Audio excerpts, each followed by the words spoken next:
This is Sparta!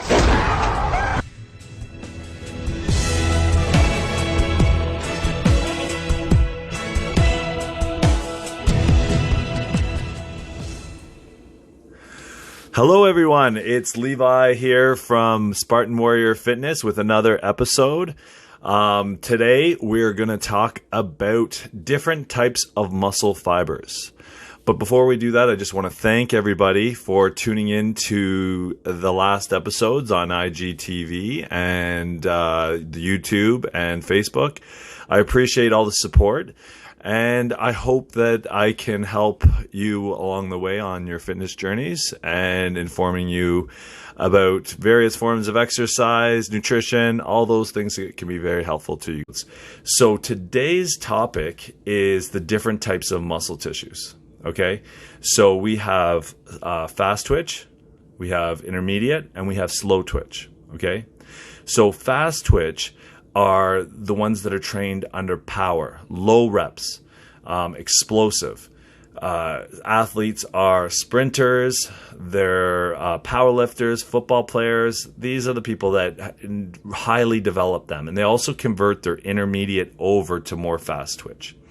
And also the ones that are the highest level usually have a genetic susceptibility to more of it. Okay, and that's why they perform well. Now, if we go over to the other side of the equation, we have the slow twitch. The slow twitch are the ones that are trained for endurance. So they're the ones that perform under endurance. And athletes that utilize these are, long distance runners, swimmers, bikers.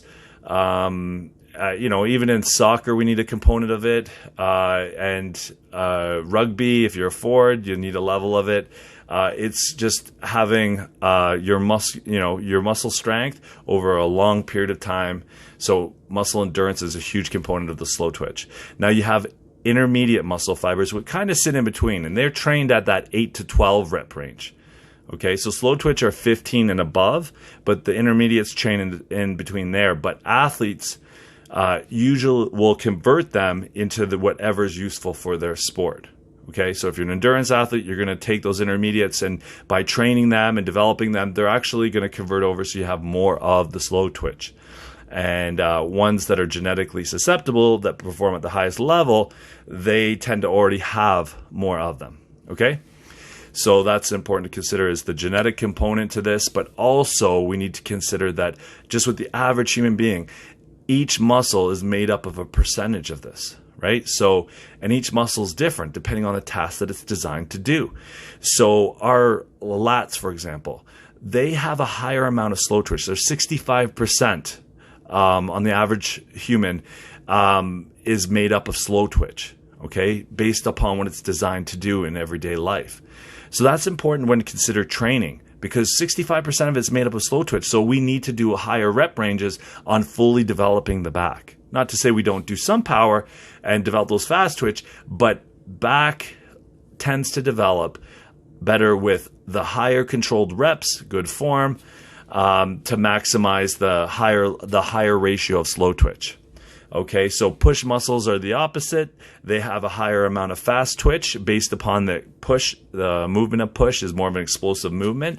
So that's something to consider when designing your programs and how to best develop that area, is thinking what is it used for in everyday life.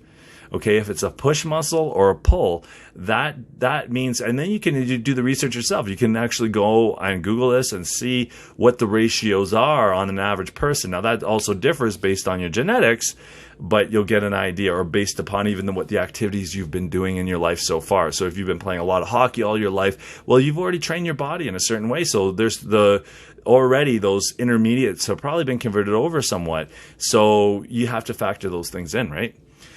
So what I like to do is, over the years, in knowing these and learning these things, is I develop like a training style that is like a complete fatigue of the muscle fiber. That's the whole point of the training style. So what that means is, for example, the first two exercises of whatever area we're working on the split, I like to design for the fast twitch.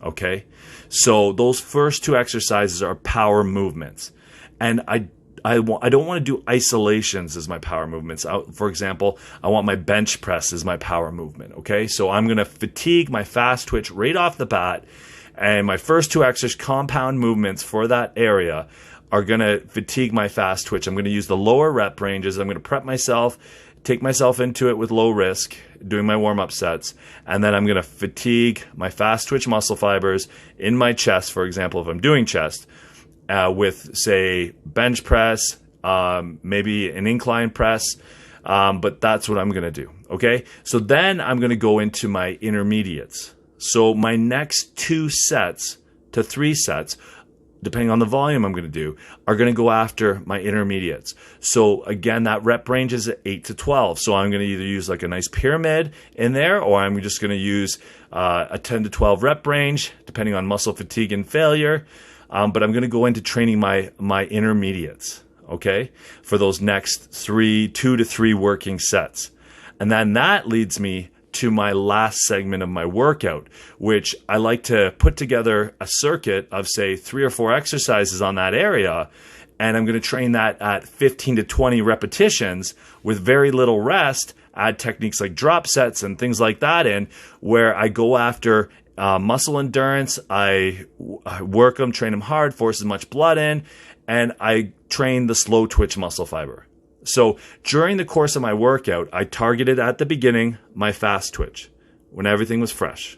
My supporting cast, my assisters, everything like that, they're fresh, okay? Because that's important when training the fast twitch. You need it all to be on point if you're going to really tear those fast twitch and go to that maximum intensity.